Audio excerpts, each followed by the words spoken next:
That's normally what happens. Not often do you have a Call of Duty kill streak in your back pocket that you could just pull up and... yaps. It's in the name. Okay, in all seriousness, not too long ago, I said that before the end of the year, I would not be shocked if we have footage of, the United States going after, the cartels, bombing cartels, just kind of like the Houthi situation not too long ago. Well, take a look at this video coming in from President Trump. He did say earlier today that the U.S. carried out a strike in the southern Caribbean against a drug-carrying vessel that departed from Venezuela. The president later posting this video that you're seeing on Truth Social, along with a post saying earlier this morning, on my orders, U.S. military forces conducted a kinetic strike against positively identified Tren de Aragua narco-terrorists in the Southcom area of responsibility. And I've been also saying this on Twitter as well. Where'd it go? Is it right here? Right here. The U.S. Navy is now blowing up cartel ships in the Caribbean. Who voted for this? I did. And I think so many Americans did, in the sense of like, the cartels are an issue on this side of the hemisphere. So of course we want to do something about it. TDA is a designated foreign terrorist organization operating under the control of Nicolas Maduro, responsible for mass murder, drug trafficking, sex trafficking, and acts of violence and terror across the U.S. and Western Hemisphere. You can understand now why we kind of feel like we need to do something to combat these kind of people. They don't seem like the best kind of people. The strike occurred while the terrorists were at sea in international waters, transporting illegal narcotics heading to the U.S. The strike resulted in 11 terrorists killed in action. No U.S. forces were harmed in the strike. Please let this serve as notice to anybody even thinking about bringing drugs into the U.S. Beware. Thank you for your attention to this matter. Again, you can't be making money on drugs because we need our pharmaceutical monies to keep funding our political campaign. So we got to be selling the drugs. We're the drug lords, not y'all. That's honestly low-key, though. This is the video right here. Now, we also heard a brief remark here from President Trump as he spoke earlier in the Oval Office. When you come out and when you leave the room, you'll see that we just, over the last few minutes, literally shot out a boat, a drug-carrying boat, a lot of drugs in that boat. There's a lot of drugs on that boat. They were trying to smuggle it in, the little smuggler, the little rascals then, but we took them out with great precision. It was actually some of the greatest precision we've ever seen. It's ever been recorded, actually. It may have been the greatest precision strike we've ever seen. And you'll be seeing that, and you'll be reading about that. It just happened moments ago, and our great general, head of the Joint Chiefs of Staff, who's been so incredible, including what took place in Iran, knocking out potential nuclear power for a long time to come. I think within a month they would have had it. We didn't do what we did. But he gave us a little bit of a briefing, and you'll see. And there's more where that came. Yeah, we had to blow this shit up. They were about a month out. We said, no, you may not have that. That is against the rules. From we have a lot of drugs pouring into our country, coming in for a long time. God. And we just, these came out of Venezuela and coming out very heavily from Venezuela. A lot of things are coming out of Venezuela. So we took it out, and you'll get to see that after this meeting is over. What's this guy doing back here? Imagine bringing your side project to life. Yo, imagine ruining this YouTube video by being an ad. How just rude. That was President Trump as he spoke earlier today in the Oval Office, revealing the information about this strike, and then, as I mentioned, releasing that video right there on your screen. I do want to talk more about all of this here, so let's bring in Ken Gray, professor of practice in the Criminal Justice Department at the University of New Haven, also a former FBI special agent. Thank you so much for taking the time to be here with us. Hi, Josh. Glad to be here. All right, so the first question I have to ask you here is from a national security standpoint. What is this guy still working for? Brother, you worked your life. Kick back, relax now. point. What do you make of all of this, the release of the video and the information provided by Yo, President what's up, Trump? Arma? Yeah. So by designating Tren de Aragua a foreign terrorist organization, this sets them up for actions against them. In addition to regular law enforcement, it puts us also into the realm of the national security threat and can be addressed by both law enforcement and by the military. So the other cartels that are running drugs into the United States should take note about this action because they might be next. The next action may not be against Tren de Aragua operating out of Venezuela. It might be against one of the cartels operating out of Mexico. So while this is an interesting situation here of seeing the combination of law enforcement and military, we've actually seen this before in that law enforcement and military have both addressed terrorism around the world. And sometimes you use the military arm, sometimes you'll use the law enforcement arm. So this is an extension of that into this world of drugs, of narco-terrorism, with Tren de Aragua running drugs into the United States. Are there any concerns at this point that this could lead to any kind of escalation there between the U.S. and Venezuela? So the United States has a lot of military. There's definitely a little bit of tension there. I think we all know that. And if you missed the last video, I have a whole video. Is the United States going to war with Venezuela? If not, they're preparing for it. Assets in that area. We have ships off the coast of Venezuela. I don't know how much they're preparing, we have Marines stationed on board some of those ships off the coast of Venezuela. We have air assets in the area. And so if Venezuela wants to try to go to war with the United States, that'll be a very short war. But nonetheless, they may see this action in international waters against Tren de Aragua as an attack on Venezuela. But if it does, it shows that Venezuela is supporting narco-terrorism. As far as this whole situation, is it pretty common to see something like this happen? Again, a lot of people were circulating the video and information on social media as President Trump did reveal this during that Oval Office news conference. Is this something that we see fairly often? Is it out of the ordinary? So we've seen actions against some of the Islamic terrorist groups that were raising funds through the sale of heroin, of growing poppy and converting it to heroin. But correct me if I'm wrong. Wasn't there in Iraq poppy fields that we were guarding? Why were we guarding those again? I just forgot. Someone fill me in. Why were we guarding those poppy fields again? And selling that to the West. We've seen military actions against those terrorist groups that were being funded by drugs. But to do this kind of action in the Latin America here, in the Caribbean, this is kind of an unusual situation of the use of this much military force. Normally, this would be the Coast Guard interdicting here, pulling this boat over and arresting the members on board. We've seen even some of the terrorists, that's normally what happens. Not often do you have a Call of Duty kill streak in your back pocket that you could just pull up and press away. Cartels using submarines to bring drugs into the United States. But normally that's done by law enforcement, by the Coast Guard.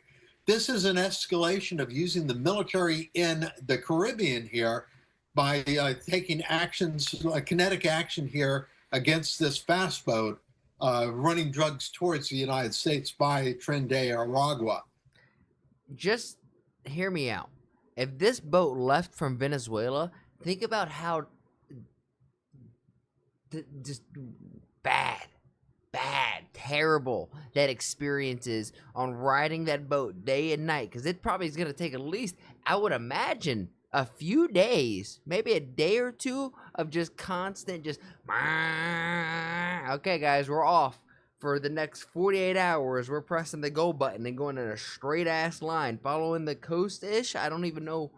I mean, I'm not a nautical I'm not a pirate. I'm not a part of the One Piece crew. I am not guiding the ship. You know what I'm saying? So I don't know how the logistics of that, but logistically, that sounds like a complete pain in my ass. But that being said, again, this is a direct result There's no cover. of declaring Where you Tren de peeing? Where you Aragua pooping? a foreign terrorist Where you cooking? organization, and by extension, also declaring cartels as foreign terrorist organizations. What about international law? Are there any concerns when it comes to international law and the situation that played out there earlier on today? Well, I mean, we could see the International Criminal Court try to bring acts against the United States for this action, but I doubt very seriously if that would happen. After all, this is a terrorist organization that has been designated back in February as a foreign terrorist organization. And additionally, I don't think the ICC wants to be defending Tren de Aragua bringing drugs into the United States. But nonetheless, there could be an argument made against the United States for doing this. I just don't think the ICC has the juice to be able to do anything about this. I think that the United States is on solid ground. I think instead the likelihood is internal politics trying to make hay off of this, saying that the United States is overstepping its authority, using the military in what would be a law enforcement area, that the Coast Guard should have pulled this boat over. Why is Amazon paying me $63,000 a month? I don't know, and honestly, brother, I don't care. Do I think it's an overreach? I don't know. I mean, I don't know the government or the global rules of war and what's fair and not fair. All I know is that love, whatever, I don't know what the saying is. Love is all is fair in love and war. There it is. All is fair in love and war. But if they've been designated as a terrorist threat and they're trying to smuggle drugs into the country, I can understand how there might be some military actions against that. Well, and it's interesting because even if the International Criminal Court were to do anything about it, the U.S. doesn't recognize them anyway, so it wouldn't really lead to much there. My last question for you here. When it comes to intelligence and learning about the fact that this is even happening, that vessel was carrying drugs, what kind of intelligence leads to that information in the first place? Yeah, we have a lot of assets in that area that are intercepting communications, that are trying to put together the picture. They knew this boat was coming out of Venezuela. They knew it was Tren de Aragua. They positively identified it as such, and that's what made it a legitimate target, was that positive intelligence that had targeted this as a drug run by Tren de Aragua. If this had just been some other drug group that was running drugs into the United States, they would not have been justified of using this military action against it, because it's by being designated a foreign terrorist organization that allowed the military to act in this case. Ken Gray, as always, thank you so much for taking the time to join us. We're taking a look at some of that video once again, released by President Trump. Anything we missed? Anything you want to make sure to add here before I let you go? Yeah, I raised it before, is that other cartels will definitely be looking at this and wondering if they are next. Will the United States take action over the border into Mexico, where there are several cartels that are selling drugs here in the United States, that are bringing drugs into the United States? I definitely think that there will be more actions taken. I don't know if we're going to get any POVs of it, but I could definitely see there being like a tweet out saying, hey, we've had a successful, surgical strike against Cartel de Sol or MS-13 or something along those lines. I could see there being a text or, a tweet about it. I just don't know if we're going to get any type of footage. I would hope not every strike, every surgical, well, I shouldn't say surgical, but every strike, we don't need to see all of them. You know what I mean? It'd be cool, but realistically, probably some need to stay classified, if you would. And additionally, whether or not China is noting this also, because it is Chinese chemicals that are being converted into fentanyl that are being brought into the United States for sale by the cartels. So they should be I wonder how much looking of that at is this India, too. and wondering whether or not the next missile will be fired at them. Good advice there. Ken Gray, thank you so much for taking the time to be here with us. We appreciate it as always. Anytime, Josh. And you are taking a live look at the White House at this hour. You can see the flag flying there in front of the White House. Now, we did hear from Secretary of State Marco Rubio a bit earlier on this afternoon as he was over in Florida. He spoke very briefly about this topic as well as other topics. They're only about 4 minutes in length, but I do want to play that for you here on Live Now from Fox. Look at little Rubio. Look at him. Would you just look at it?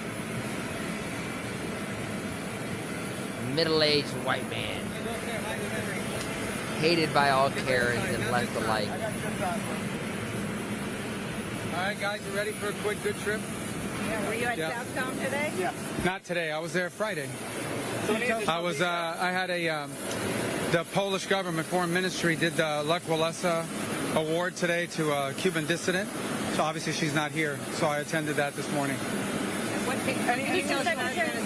Any additional details to share about the Venezuela strike now? Well, the president made the announcement and said it was a lethal strike. I think the Pentagon will have more details and other things to offer you here in the next few hours, hopefully. Say what kind of vessel it was? Yeah, vessel. The drug vessel was carrying drugs. Size?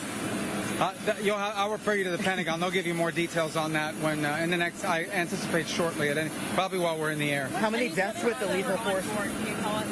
Again, look, I'm trying to be evasive. I'll let the Pentagon answer that. Suffice it to say that the president is going to be on offense against drug. Some of these questions are really stupid. Cartels and drug trafficking in the United States. It destabilizes not just the country, but the. Where were they headed? What was their port of entry? Like, where were they headed, and where did they intercept them? That's what entire Caribbean basin. These particular drugs were probably headed to Trinidad or some other country in the Caribbean, at which point they just contribute to the instability these countries are facing. So the president's been very clear that he's going to use the full power of America and the full might of the United States to take on and eradicate these drug cartels, no matter where they're operating from and no matter how long they've been able to act with impunity. Those days are over. The vessels are still in the region. Do you plan those operations to continue? Do you expect those operations to continue? I think as long as those vessels are in the region and as long as the president's in the White House, he's made very clear he's not going to allow the United States to continue to be flooded with cocaine. So constant cruise missiles, got it. And fentanyl and other drugs coming from different places. This one from Venezuela, which it's just a common route. That, by the way, some of it ends up in Europe. A lot of it ends up in Puerto Rico and then on into the United States mainland. No, not the Puerto Rico fool. No one should be surprised. That's why they're there on a counter-drug mission, and they're going to continue to operate. As far as specifics and future operations, I have to refer you to the Pentagon on that. This is a DoD operation. All right? You said that it was operated by a cartel. Can you share which cartel was operating the vessel? Again, I'll let the operators discuss all of that, but I thought it was, the president was very clear, and that is we destroyed a drug boat that left Venezuela, operated by a designated narco-terrorist organization, which is what these are. And he's been clear that the days of acting with impunity and having an engine shot down or a couple drugs grabbed off a boat, those days are over. Now we are going to wage combat against drug cartels that are flooding American streets and killing Americans. Will you take out the money? Wage combat. That is a very strong sentence. Regime? Who's the legal authority for this strike? The legal authority? Yeah. Well, look, again, I'm not going to answer for the White House counsel. Suffice it to say that all of those steps were taken in advance. The president has designated these as terrorist organizations, which is what they are. When you flood American streets with drugs, you are terrorizing America, and that's going to end. Will you act on Venezuelan soil against the Maduro regime? Ooh, that's a good question. Well, this is a counter-drug operation. We're going to take on drug cartels wherever they are and wherever they're operating against the interests of the United States. The president's top obligation is to... That's a weird way to say yes, Marco Rubio. That is a weird way to say yes. If the cartels are operating in Venezuela, then yeah, we'll take action there. If they're operating in Mexico, Guatemala, wherever, man, those fools are gonna find out. You fool around, you're gonna find out, fool. If you're picking up what I'm putting down, then please like the video, subscribe, and if you really like it, then share it with some of your friends. My goal here is to spread a positive message while sprinkling my 2 cents on big topics like American, Indian, and world geopolitics, and even small stuff like Twitch drama and online debacles. And if you want to see it live, come join me over on Twitch, twitch.tv/actuallyrod. That's where I'm going to do all my reactions, and after the reactions, that's where we get down a game. And if you're like, hey, I have a video that I want this dude to sprinkle his 2 cents on, then come over on my Discord and let me know and join the community there. And while we're at it, I have to say thank you to everybody who has made that Discord just so poppin'. I never thought I'd have a Discord that's so flowing. It's really cool to see. Shout out to you, Bobby, Omni, Demon, all of you who have been in there who are just super active. Logie, you're the man. Logie is the one who's like modding and helping run the server, so thank you, Logie. Lastly, I challenge you. I have a challenge for you. Make somebody laugh today. We all know there's enough hate and vitriol in the world. If energy is contagious like the flu, then let's spread and get everyone contagious with our positive energy, right? Not negative energy, because there's so much of that. And if we could just be a small little change in someone's day, then you never know. Maybe that's the thing that starts shifting this world to a happier, healthier, just better place. And with all of that said and done, thank you guys, and I'll see you on the next one.